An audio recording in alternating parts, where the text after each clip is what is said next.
Bwana Yesu asifiwe, mwana wa Mungu, mahali popote pale unaponisikiliza. Jina langu naitwa Apostle Justin P. Semba, na leo nakuletea kile ambacho niliweza kukiona katika nchi ya Tanzania. Tarehe 29 ya mwezi wa 10 mwaka 2025 niliyaona mambo mengi sana yakiwa yanatokea. Tukumbuke tarehe 29 ya mwezi wa 10 mwaka 2025 liko jambo ambalo linaenda kutokea, ambalo Mungu anataka kwenda kulizuia kabla halijatokea, na watu wanatamani kujua ni nini ambacho kitatokea. Na hata mimi nilikuwa natamani kuoneshwa, nisafiri mbele ya muda niweze kuona ni nini ambacho kitatokea. Nikawa nimepewa neema ya kusafiri katika muda. Nikawa nimeenda tarehe 29 mwezi wa 10 mwaka 2025. Ilikuwa ni asubuhi iliyoamka ikiwa tulivu kabisa. Asubuhi ambayo haina chembe za fujo au za machafuko hata kidogo. Lakini nikarudishwa nyuma tarehe 28 ya mwezi wa 10 mwaka 2025.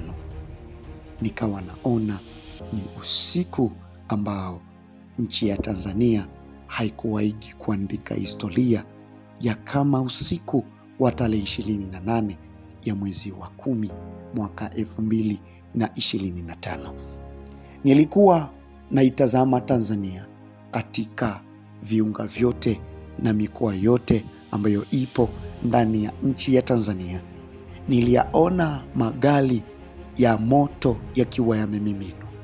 Ni kama magari yale ambayo yalikuwa yameangamia katika bahari ya Shamu wakati jeshi la Farao linaangamizwa, walipozani na wao wanaweza kupita kama ambavyo watoto wa ahadi waliweza kupita katika bahari ya Shamu. Nilipotazama nikauliza ni nini ambacho kimetokea.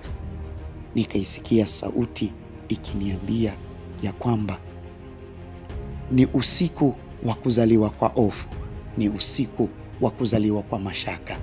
Nikawa naona magari ya moto yakiwa yametapakaa sana. Nikapelekwa tena tarehe 29 ya mwezi wa 10 mwaka 2025. Nikawa naona mambo mengi sana ambayo yalitokea usiku wa tarehe 28 ya mwezi wa 10 mwaka 2025. Nikaisikia sauti ikiniambia, ujapopanda juu kama tai, ijapokuwa kiota chako kimewekwa katikati ya nyota, nitakushusha kutoka huko, asema Bwana.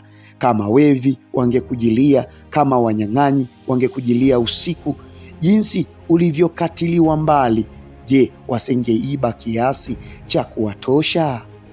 Kama wachumao zabibu wangekujilia, je, wasingeacha baadhi ya zabibu ziokotwe? Jinsi watu watakavyofutwa tafutwa, jinsi hazina zake zilizofichwa wanavyoulizwa. Watu wote wa mapatano yako wamekufukuza, hata mipakani wale waliofanya amani nawe wamekudanganya na kukushinda. Walao mkate wako wamewekwa mitego chini yako, wala hana ufahamu wa ayo ndani yake. Siku hiyo, je, sitawaangamiza watu wenye akili katika Tanzania na wenye ufahamu katika milima ya Tanzania, asema Bwana. Na mashujaa wako, Tanzania, watafadhaika, hata iwe kitu mtu atakataliwa mbali kwa kuua kwa kilio cha Tanzania, kwa sababu